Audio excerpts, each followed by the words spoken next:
कि कभी पत्नी को पति का त्याग नहीं करना चाहिए। आपने ये बात कई बार कथा में बोली है। तो अगर पति पत्नी का त्याग कर दे तो नहीं करना चाहिए, उसको भी क्यों करेगा त्याग? हमारे यहाँ त्याग आपको मतलब कथा में ये भी बोलना चाहिए कि अगर पत्नी नहीं कर सकती त्याग तो पति भी नहीं कर सकता। आप सभी चैनल को सब्सक्राइब कर लीजिएगा।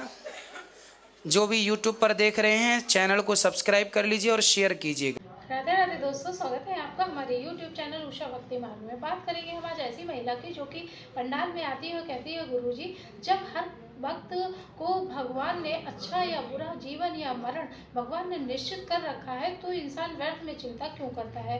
आइए दोस्तों देखते हैं इस विषय में गुरुजी उस महिला को क्या समझाते हैं। आज का वीडियो बहुत ही इंटरेस्ट और ज्ञानवर्धक होने वाला है, बीच में छोड़ के ना जाइएगा, बने रहिए हमारे साथ इस वीडियो के अंत तक। के लिए है। और गुरुजी एक चीज़ और पूछना है मुझे कि इंसान व्यर्थ की चिंता क्यों करता है? जब भगवान ने लिख दिया है, हर एक चीज़ लिख दिया है कि जो होना है होनी से होना, तो व्यर्थ की चिंता मन में क्यों होती है? अज्ञानवश। तो ज्ञान कहाँ से मिले? कथा से। आपको मिल रहा है कि नहीं? हाँ मुझे तो मिल रहा है। जैसे आपको मिला औरों को भी मिलेगा जो सुनेगा। आपकी चिंता खत्म हुई? नहीं गुरुजी नहीं खत्म होती। मैं बहुत कथा सुनती हूँ, 3 साल से सुन रही हूँ, लेकिन फिर भी मन पता नहीं क्यों व्याकुल रहता है। इसका मतलब ये है कि जो आप सुनते हैं वो निकल जा रहा है, घड़ा फूटा हुआ है। तो क्या करें उसके? इसको डुबाइए सत्संग में खूब और विश्वास भगवान में बनाइए। ये सत्य है, जो हो रहा है वो भगवान की इच्छा है। खुश रहिए। और प्रभु जी हमें आपका वो मुझे बहुत अच्छा लगता है।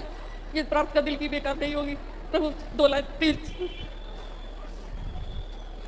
पूरा है भरोसा मेरी हार नहीं होगी, ये प्रार्थना दिल की बेकार नहीं होगी, ये प्रार्थना दिल की बेकार नहीं होगी।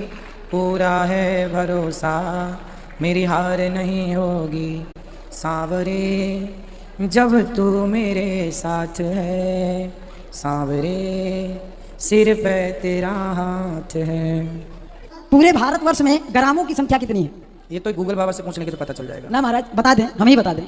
143 पृष्ठ में स्कंद पुराण में 12 करोड़ 96 करोड़ 72 लाख 36 हजार पूरे ग्रामों की संख्या है। गांव? हाँ गांव। गांव पहले अपना भारत बड़ा था ना। जी जी जी। अब तो भारत छोटा है तो गांव लेकिन पूरे ग्रामों की संख्या दी गई। अभी भी गांव की संख्या कम है। और महाराज हमने ध्यान दृष्टि में देखा है, थोड़ा लिखा है कि क्षत्रिय का लड़का हो, क्षत्रिय का बालक तो 6 साल परीक्षा गुरु को लेना चाहिए, तब दीक्षा देना चाहिए। 3 साल ब्राह्मण के बालक को, वयस्क के लड़के को 9 साल तक परीक्षा, चतुर्थ वर्ण को वो शब्द नहीं कहना है, चतुर्थ वर्ण को 12 साल परीक्षा लेकर दीक्षा दीजिए। खुश रहिए। और महाराज ठीक है सुनना महाराज, आप दीजिए महाराज इसका ध्यान रखिएगा। खुश रहिए। हाँ दया दान भूत इद्दते। राधे राधे गुरुजी, प्रश्न करना था कि मनुष्य क्या जीते जी अपना तुष्टिकर्म कर सकता है? कौन? मनुष्य, कोई भी मनुष्य। मनुष्य अपना जीते जी अंत्येष्टिकर्म कर सकता है क्या? अंत्येष्टि नहीं, जीते जी कैसी होगी? मैं तो मरने के बाद ही होगी ना। जीते जी आप जितने पुण्य के कार्य हैं वो आप कीजिए, मरने के बाद तो फिर अंत्येष्टि पुत्र ही करता है। जो भी उपलब्ध है, मतलब पुत्र नहीं है तो जो भी करेंगे वो करेंगे, अंत्येष्टि वो लोग करेंगे। मतलब जैसे भागवत पुराण वाले जो होता है आप कराते हैं, तो क्या इस तरह का भी कोई कर्म होता है क्या? हाँ, हम अपने लिए भागवत जी करा सकते हैं, अपने लिए पोथी पाठ करा सकते हैं, अपने लिए पुण्य कर सकते हैं। जो हम अपने लिए करते हैं वो हमारा ही है। खुश रहिए। राधे राधे महाराज। राधे राधे। मैं उत्तर प्रदेश से आया हूँ। मेरा एक दुविधा में हूँ महाराज जी। मेरी उम्र 55 साल हो गई है और अभी सर्विस में हूँ। बच्चों की शादी होती है, इस समय निवृत्त हूँ। एक बच्चे की शादी है, वो भी हो जाएगी इस समय से। और मेरे वृद्ध माता पिता हैं, पिताजी की उम्र लगभग 85-87 के आसपास। उनकी इच्छा रहती है कि वृंदावन में वास करें, और उनकी इच्छा है और मेरी भी इच्छा है कि उनके साथ ही रहें। हाँ ठीक है। हम वो हमें नहीं, हम उनके बगैर नहीं रह पाते हैं। तो शास्त्र के अनुसार मुझे क्या करना चाहिए? क्या वृंदावन में वास करना चाहिए या मैं जहाँ रह के नौकरी कर रहा हूँ वहीं पे? आपके बच्चे, आपकी पत्नी कहाँ है? यहीं घर पे ही है। घर कहाँ है? अलीगढ़। अलीगढ़। आपकी माँ वृंदावन वास करना चाहती हैं? पिताश्री जी की इच्छा है। पिताजी भी हैं? माता जी की इच्छा कम है थोड़ी। अच्छा, तो फिर पिताजी की इच्छा है तो वास कर लें, जहाँ भी आपको उपलब्ध हो जाए स्थान वहाँ वास कर लें। आप लोग आना जाना बनाए रखिएगा। जी नहीं, हम आना जाना नहीं बनाएंगे, हम नौकरी छोड़ के यही रह लेंगे। उसमें कौन सी नौकरी करते हैं? प्राइवेट जॉब में हूँ मैं। अच्छा ठीक है, फिर देख लीजिए, तो आपका अपना डिसीजन है। नहीं, शास्त्र के वृंदावन का वास तो उत्तम वास है, इससे श्रेष्ठ वास क्या है? उनकी इच्छा है तो अच्छी बात है, मगर आपका देखो कि आपका भी ना बिगड़े ना, कुछ बच्चों का फ्यूचर ना बिगड़े, आपका भी। अगर ऐसी स्थिति मेरे सामने आती है जिस कह रहे हैं, तो मुझे क्या करना चाहिए महाराज? माता पिता को, या फिर ये भी हो सकता है कि माता पिता कुछ दिन आए वृंदावन रहें, कुछ दिन घर रहें, और घर में रह के ही बिहारी जी का चिंतन करते रहें, तो वहाँ रह के भी जो चिंतन भगवान का होता है वो भी ब्रजवास ही है।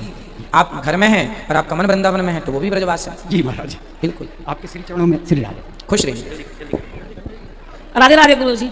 गुरुजी हमारा प्रश्न ये था कि मैं पहले गुरु मंत्र ले चुकी हूँ, अयोध्या जी के महाराज जी हैं, तो उन्होंने कान में मंत्र तो दिया था, लेकिन जो आप कथा में कहते हैं कि एक हाथ में चक्र और एक हाथ में शंख होना चाहिए, जो आप चिन्ह छोड़ते हैं, तो वो नहीं मिला है, तो क्या करें उसको? कोई बात नहीं, आप अपने गुरुजी से वो तो शांत हो गए। तो फिर जो मंत्र मिला जाप करिए, निश्चित। इसकी जरूरत नहीं है फिर? कोई बात नहीं, उनकी परंपरा में नहीं होगा। पंच संस्कार हमारी श्री संप्रदाय में है। लेकिन आपके कथा में सुने थे कि अगर शंख चक्र का चिन्ह नहीं होगा तो वैकुंठ में लिखाता नहीं है। नहीं, ये तो होता है, शंख चक्र दिया जाता है, धनुष बाण दिए जाते हैं रामानंदाचार्य परंपरा में। शंख चक्र का श्री परंपरा में और जो श्री रामानंदाचार्य भगवान की परंपरा है उसमें धनुष बाण दिए जाते हैं। तो ये सबकी अपनी अपनी परंपरा कोई है। कथा में सुने थे कि वो बैकुंठ में लिखा था नहीं शंख चक्र का चिन्ह नहीं था। हम पूछने वाले थे कि क्या कोई बात नहीं। दोबारा नहीं ले सकते? अब आपके गुरुजी ने मंत्र दिया है, जाप करिए, भगवान के नाम से कल्याण हो जाएगा, वो सब चीजें भी ठीक हैं। आपकी कथा सुनती हूँ महाराज, बहुत अच्छा लगता है। गुरुजी, मैं आपको कुछ कहना चाहता हूँ सनातन के ऊपर। हाँ बताओ।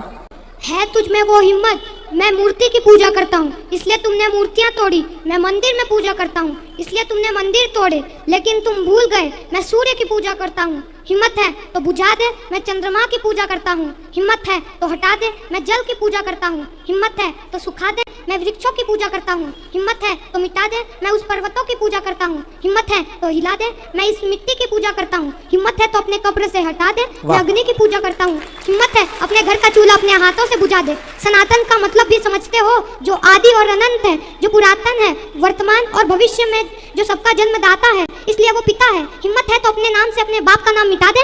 वाह, सुंदर, कोटि कोटि प्रणाम कर लो। सही है। हम सनातनी, हम पानी की पूजा करते हैं। गुरुजी, सूर्य मैं चंद्र आपको माँ की सेवा के लिए कुछ देना चाहता हूँ।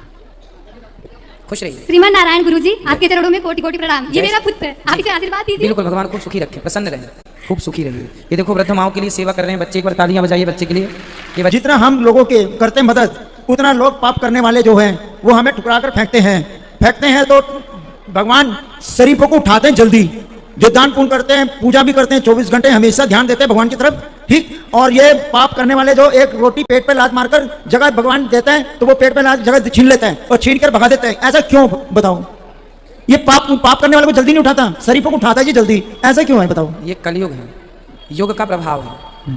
और भगवान स्वयं नहीं चाहते कि मेरा भक्त दुष्टों के बीच में रहे, इसलिए चल तू आजा, दुष्टों को ही रहने दो इसलिए। और दूसरा नंबर है गुरुजी, मैं 15 साल में पुलिस लाइन के अंदर सरकारी जगह किसी ने मंदिर बनाया था, बहुत शरीफ आदमी था, बहुत अच्छा था, ठीक, वो भी पूजा करता था, लेकिन वो रिटायरमेंट हो गए। उन्होंने दूसरा राजनीति खेलकर वो हमारे जगह छीनकर हमें भगाया गया था। ऐसा क्यों? वो क्या चाहते हैं? वो क्यों पाप कर रहे हैं? भगवान, मैं तो कहता हूं, भगवान से प्रार्थना करता हूं कि शरीफों को मत उठाओ, लेकिन पाप करने वालों को जल्दी से जल्दी उठा के ले जाए बस, ताकि ये गरीब आदमी बचाव रहे, संसार बच कर रहे। क्योंकि पाप करने वाला कभी गरीबों को नहीं छोड़ता, वो हर रोजी की रोटी छीन छीन के खा जाता है और भगा देता है 1 मिनट में, और जो दूसरों को ऐसा काम करके दिखाता है वो। ऐसा क्यों? भगवान देंगे, भगवान थोड़ा देर से देते हैं पर दंड सबको देते हैं, देंगे। अब हम ठोकर खा रहे हैं, वो ऐश आराम कर रहे हैं, ठीक, तो लेकिन हमें धक्के खाना पड़ रहे हैं ना, देख लो, हमें भूखा मार रहे हैं ना। मैं इसलिए गुरुजी, हमारे पास ठिकाना नहीं है, मैं आपसे कुछ नहीं मांगूंगा, सिर्फ मैं आपसे एक चीज मांगना चाहता हूं, वो अगर आप दे सकते हो तो मेरे लिए बहुत, मैं खुश हो जाऊंगा। मुझे सिर्फ आपके आशीर्वाद चाहिए, मुझे खाली आशीर्वाद दे दो, मैं, ताकि मेरे अंदर आत्मा खुश रहे मेरा। बिल्कुल, ये वृंदावन है, यहाँ सबको आश्रय देने वाले स्वयं बिहारी जी हैं, चिंता ना करिए। राधे राधे गुरुजी। जी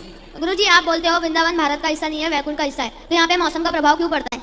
भाई, मौसम का प्रभाव तो पड़ेगा ही, क्योंकि है तो ये पृथ्वी पर ही, पर पृथ्वी के ऊपर देखो, जैसे ये पृथ्वी है, इसके ऊपर हमने ये रख दिया, उसी तरह पृथ्वी पर ही कहा तो ये जाता है कि जो वृंदावन है वह भगवान की पावन नगरी है। जब भगवान आए तो भगवान ने वृंदावन को वैकुंठ से कहा कि चलो तुम वहीं रहना। इस कोई कहे कि पृथ्वी किस आधार पर टिकी है, पृथ्वी का आधार क्या है, तो आप कह सकते हैं कि ब्रजमंडल ही पृथ्वी का आधार है, ब्रजमंडल में पृथ्वी टिकी हुई है। अब यहाँ तो मौसम का प्रभाव दिखेगा ही, पर ये आध्यात्म दृष्टि है, यहाँ अनुभव किया जा सकता है। आप वृंदावन आए हैं ना, दिखने में तो वृंदावन सामान्य हमारे शहर जैसा है, गाँव जैसा है, लेकिन जब यहाँ पर रहेंगे तो यहाँ की जो अनुभूति है वो सबसे हटके है। आप वृंदावन का माहौल देखिए और अपने गांव का, अपने शहर का देखिए, आपको अंतर दिखाई पड़ेगा। आप में से कितने लोग हैं जो ये अंतर महसूस कर रहे हैं? इसको देखने के लिए थोड़ा भक्ति की आंखें चाहिए बेटा। प्रश्न पूछने हैं। पहला गुरुजी, अपना आत्मविश्वास कैसे बढ़ाए?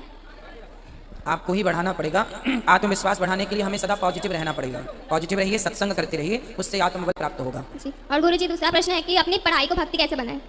पढ़ाई को ही भक्ति मान लीजिए। जो पढ़ करके जो कमाएंगे वो प्रभु आपके भक्तों की सेवा में खर्च करेंगे, लुटाएंगे, ये भक्ति है। खूब धन कमाओ, फिर उससे धर्म करो। और गुरुजी, तीसरा प्रश्न है कि जैसे आप बोलते हैं मृत्यु के बाद यमराज जी जो हिसाब करते हैं पाप करने का, तो जो दूसरे पंथ के लोग हैं तो क्या उनके साथ भी सेम हिसाब होता है, या मतलब कैसा होता होगा? भाई, हिसाब तो सबके साथ यमराज ही करते हैं, कोई माने। अब जैसे दूसरे पंथ के लोग हैं, वो भगवान को नहीं मानते, वो नरक को नहीं मानते, स्वर्ग को, तो भाई आप नहीं मानते।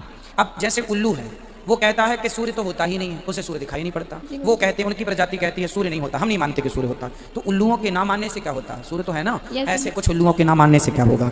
जो है सो है। किसी का शरीर में जो प्रेत आत्मा प्रवेश कर जाती है, वो कैसे क्यों प्रवेश कर जाती है? जो व्यक्ति सात्विक नहीं होता उसी के अंदर फिर नेगेटिविटी प्रवेश करती है। सात्विक मतलब नहीं समझ। सात्विक मतलब जो पहले से भगवान से जुड़ा है, भगवान से जुड़ा है तो उससे कोई बाधा परेशान नहीं कर सकती। जो भगवान से नहीं जुड़े, है ना, जैसे जहाँ गंदगी होती है वहाँ मच्छर होते हैं, तो जो गंदे ढंग से रहता है, जो कभी भगवान की पूजा आरती इत्यादि अपने आप को धर्म आध्यात्म से नहीं जोड़ता, उन्हीं के पास से फिर ये नेगेटिविटी पहुँच जाती है। ठीक है कि जो इंद्र को श्राप लगा था ब्रह्म हत्या का, तो वो अपने चारों मतलब उस रात को स्त्रियों में पेड़ में मतलब विभक्त कर दिया था, तो उसमें स्त्रियों के क्या दोष था? दोष नहीं था। तो दोष नहीं था तो मतलब मेरे कहने का मतलब पाप इंद्रियों का था। स्त्रियों ने अपनी स्वेच्छा से स्वीकार किया था। अच्छा ठीक है, जबरदस्ती नहीं। अच्छा दूसरा प्रश्न ये है, मैं कवि महोदय के बारे में कुछ बोलना चाहता हूँ, कवि महोदय के बारे में, जिसका नाम नहीं लेना चाहता हूँ। ये जब सीता जी का हरण हुआ था उस समय की स्थिति क्या थी?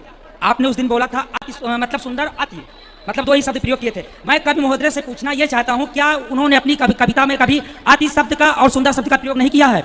अगर किया है तो मेरे गुरुजी जो यहाँ पे बैठे हैं उनके ऊपर क्यों दोष लगाया जा रहा है? उनके पुतले क्यों फूके जा रहे हैं? आप एक मिसाल हैं, चिराग नहीं है, बड़े से मिसाल हैं, आपको क्यों उजाड़ा जा रहा है? आपके पुतले क्यों फूक रहे हो? मैं एक भारत सरकार से, उत्तर प्रदेश सरकार से यही मांग करता हूँ आपको सुरक्षा दी जाए, क्योंकि नहीं हम लोग किसी दिन अनाथ हो जाएंगे। हमको आप मार्गदर्शन दिखा रहे हैं, पूरे विश्व को आप मार्गदर्शन कर रहे हैं, दिखा रहे हैं। हम खुद पीड़ित हैं निद्रा से, अब उससे मैं ठीक हूँ, मैं बहुत अच्छा हो गया हूँ, मुझे बराबर नींद आ रही है। तो मैं ये पूछना चाहता हूँ कवि महोदय ऐसा क्यों कर रहे हैं, क्यों कर रहे हैं? मेरा क्वेश्चन जायज है कि नाजायज मुझे नहीं पता है, लेकिन आपको तो भारत रत्न से विभूषित करना चाहिए। जो काम आप कर रहे हैं कोई नहीं करेगा। क्या जो देश को चला रहे हैं प्रशासनिक अधिकारी हैं और नेता हैं, उन्हीं को विभूषित किया जाए देश रत्न भारत रत्न से? आपको नहीं, आप भी ले सकते हैं, आपको भी दिया जाए। मेरे कहने का भाव यही है, आपको सुरक्षा मिलनी चाहिए। और जो आपके पास सारे लोग आते हैं, सारे व्यक्ति आते हैं कि महाराज जी मैं आपसे मिलना चाहता हूँ, ये लाया हूँ वो लाया हूँ, ठीक है, मैं उनके भाव को समझ रहा हूँ, लेकिन एक मिनट भाई मेरी बात को मत काटिए। मैं ये कहना चाहता हूँ कि उसमें पता नहीं हो सकता कवि महोदय ही आपके पास किसी को किसी भेष में, क्योंकि माता सीता का जब हरण हुआ था, रावण उस समय ऋषि भेष में आए थे, तो किसी भेष में आपको क्षति कोई अगर व्यक्ति पहुंचा देगा तो हम सब पिता से, माता से, भाई से, क्योंकि आप मेरे सब कुछ हैं, उससे हम वंचित रह जाएंगे। तो इसके लिए आपको सुरक्षा चाहिए और सुरक्षा आप अपनी कीजिए, क्योंकि नहीं किसी दिन आपका ये चिराग बुझ जाएगा तो हम सब अंधकार में रहेंगे। प्रकाश हमको कहाँ से मिलेगा बताइए, कहाँ से मिलेगा? तो मैं कवि महोदय मेरे, आज मैं उत्तर प्रदेश, मेरा नाम हरिओम सोनी है, मैं उत्तर प्रदेश से बोल रहा हूँ, लेकिन किस जिले से बोल रहा हूँ ये मैं नहीं कह रहा हूँ, लेकिन इसके पहले भी मैं वीडियो आपके सामने मैं बोल चुका हूँ, ठीक है? वो मेरे पास के हैं, सुल्तानपुर जिले के हैं, लेकिन क्यों मैं कवि महोदय से कहूंगा कि ये इतनी बड़ी हस्ती हैं आप इनको उखाड़ने का प्रयास मत कीजिए, आप इनको लगाने का प्रयास कीजिए। एक फूल की चाहे महक, उसको देखने में जितनी सुंदरता लगती है, फूल को तोड़ने में, गुलाब का फूल तोड़ बिखेर देंगे, उसमें सुंदरता नहीं है। आप एक गुलाब हैं, आपको बिखेरना नहीं चाहिए, आपको हम लोग देख के अति सुंदर लगते हैं आप, ठीक है? ठीक है, खुश रहिए आप, प्रसन्न रहिए। माध्यम से हर व्यक्ति को कहना चाहता हूँ जो आपसे चलते हैं, कृपा।